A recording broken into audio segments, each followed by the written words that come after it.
Hello friends, welcome to my channel and thanks for watching this video. Friends, in this video we are going to discuss about Beazley Plc. Now there is a very interesting as well as a long-term trend, as you can see when we are going to analyze the price chart or long-term chart of Beazley Plc. So let's quickly analyze that, but let me tell you that this stock or this particular share is listed in London Stock Exchange and the currency will be in GBX, as you can clearly see.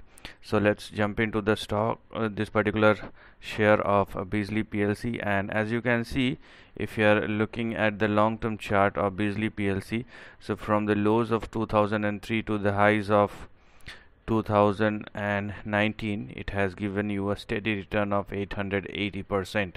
So in terms of return, yes, definitely it is not a very big one, but it's a steady return.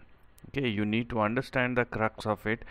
If you are getting a steady return out of it, then the compounding, the compounding factor will be good over a period of time.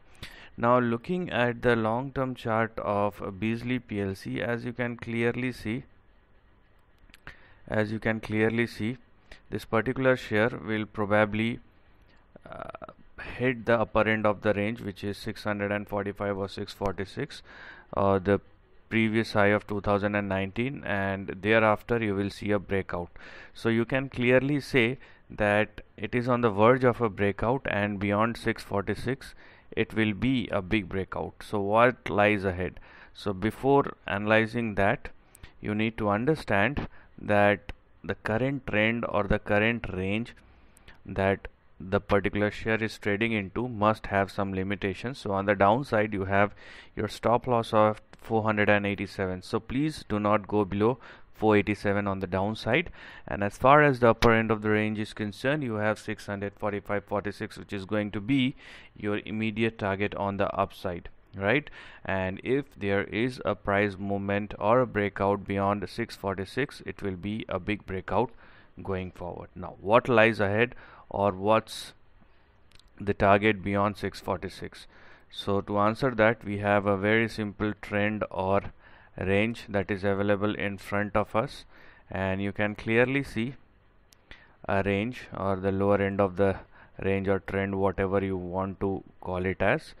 And as for keeping this thing intact, if you move forward, you can easily find a trend out of it which is clearly visible, or rather use a line method. So this is what we have here as far as the lower upper end of the range is concerned. Now you can clearly see that this is a slow moving share, and it will take time before it actually moves, or hits the upper end of the range. So it has already corrected and consolidated for the last 4 years, and the move has already started. So in the upcoming years, if Beazley Plc moves beyond 646, then the big target in the upcoming years, as I told you, this is a slow moving share and it will take time, but it is it is one of those particular share which will give you a steady return if you are not looking for someone with a phenomenal gain in a short amount of time. No, this is not that kind of share, but yes, over a period of time, what you have here is a price range which will be in between 1100 and 1700 as far as the long term chart of Beazley Plc is concerned. So this is the end of the video. Thanks for watching.